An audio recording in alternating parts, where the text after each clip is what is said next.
আচ্ছা, নমস্কার। পুজোর পরে আবার ক্লাস 7-এর পরিবেশ বিজ্ঞান ক্লাসে আমরা চলে এসেছি।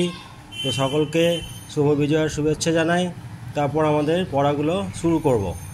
আর এখানে একটা জিনিস আমি যেটা চাচ্ছি যে পরীক্ষা পর্যন্ত তোমাদের সাথে থাকতে চাচ্ছি, যার ফলে কী হবে যে পড়াশুনো বিভিন্ন জিনিস বুঝে নেওয়া এগুলো নিজেরাই সাধারণত করতে হয়।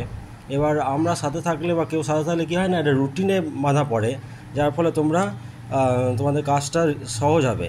আর তোমরা যেটা রিভাইজ দিতে হবে এবং সঙ্গে সঙ্গে প্রচুর বিজ্ঞান অঙ্ক এগুলো প্র্যাকটিস করতে হবে, তাহলেই সঠিকভাবে পড়াশোনাটা হবে। তো দেখো যে পরিবেশ ও জনস্বাস্থ্য এই চ্যাপ্টারের আমরা কতগুলো ইনফরমেশন তথ্য এখানে জেনে নেব। প্রথমেই দেখো বায়ুবাহিত রোগ। তাহলে বিভিন্ন রোগ সংক্রমণ সম্বন্ধে বলা হয়েছে। তাহলে বায়ুবাহিত বিভিন্ন রোগগুলোর মধ্যে পড়ছে সাধারণ সর্দি কাশি, তারপরে ইনফ্লুয়েঞ্জা, যক্ষা, এই রোগগুলো। এবং তোমরা জানো যে বিভিন্ন রোগের জন্য দায়ী হচ্ছে কখনো কোনো আর্দ্রপ্রাণী, কখনো ব্যাকটেরিয়া, বা কখনো ছত্রাক বা ভাইরাস। তো কোন রোগের জন্য কোন ধরনের আর্দ্রপ্রাণী বা ভাইরাস না ব্যাকটেরিয়া দায়ী, সেই তথ্যটাও সঙ্গে একটু জেনে রাখবে। যেমন সাধারণ সর্দি কাশির জন্য দায়ী হচ্ছে কি না, এটা হচ্ছে একটা ভাইরাস ঘটিত রোগ। ইনফ্লুয়েঞ্জা এটা হচ্ছে একটা ভাইরাস ঘটিত রোগ, কিন্তু যক্ষা সেটা হচ্ছে একটা ব্যাকটেরিয়া ঘটিত রোগ। বেশ, তাহলে বায়ুবাহিত 3টি রোগ দেখলাম। আচ্ছা, তারপর দেখো আমরা দেখে নেব অ্যালার্জি এবং অ্যালার্জেন। তোমরা দেখেছো যে অনেকের বিভিন্ন খাবার খেলে, যে কারো ডিম খেলে বা কোনো সবজি খেলে কী হয় না, বিভিন্ন সমস্যার সৃষ্টি হয়। কারো গায়ে লাল লাল দাগ, বা গলা খুসখুস করে, বা গা হাত পা চুলকায়। যে সমস্ত খাবার বা যাদের সংস্পর্শে এলে, যেসব বস্তুর সংস্পর্শে এলে আমার দেহে এরকম বিভিন্ন সমস্যার সৃষ্টি হচ্ছে, এই সমস্যাটা কি বলা হচ্ছে? অ্যালার্জি। এই সমস্যাটাকে বলা হচ্ছে তাহলে অ্যালার্জি। এবং যেসব বস্তু থেকে দেহে অ্যালার্জি সৃষ্টি করছে, সেই বস্তুগুলোকে বলা হচ্ছে অ্যালার্জেন। তবে সবারই যে একই ধরনের খাবারে অ্যালার্জি হবে সেরকম কোনো কথা নেই। কারো ডিমে অ্যালার্জি হতে পারে, অন্য কেউ নিশ্চিন্তে ডিম খাচ্ছে।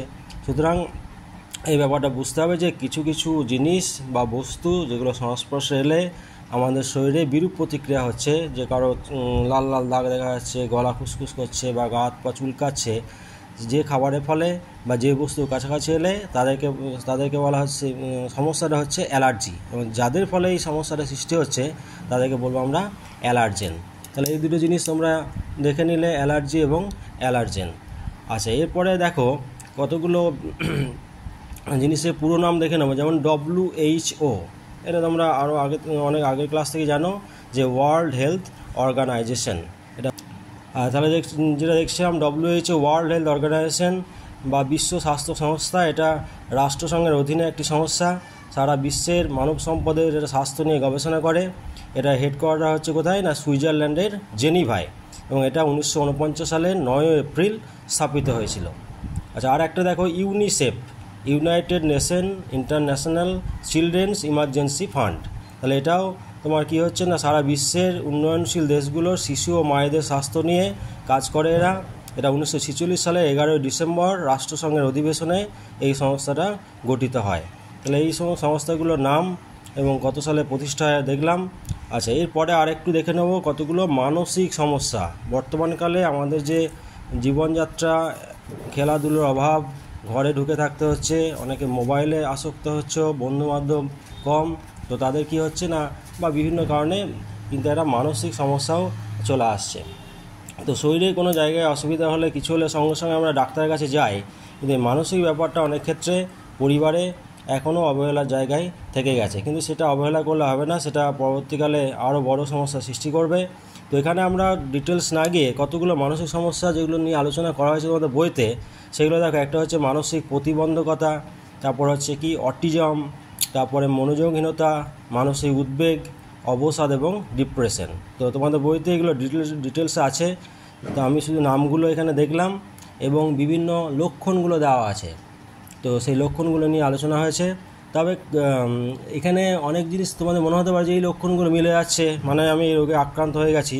সেসব কিছু না, এটা থেকে আবার কাটিয়ে ওঠারও খুব সহজ উপায় আছে, যে নিজেকে ব্যস্ত রাখতে হবে। অলস মস্তিষ্কে রাখলে চলবে না, যে মোবাইল বা কোনো জিনিসে বেশি আসক্ত হলে চলবে না। তোমাদের হয় খেলাধুলো, নিজেদের কোনো হবি রাখতে হবে, যে খেলাধুলো বা ছবি আঁকা বা গান বাজনা, অবসর সময়টা যেন তোমাদের খুব ভালো কাটে, সেই ব্যবস্থা যদি রাখো, তাহলে কিন্তু মানসিক সমস্যা থেকে আমরা বেরিয়ে আসতে পারবো। তো যাই হোক, পুজোর পরে আমার এটা ফার্স্ট কী বলবো তোমার সাথে আলোচনা, কয়েকটা জিনিস দেখলাম, তাহলে এইভাবে আমরা একই সাথে এগিয়ে চলবো।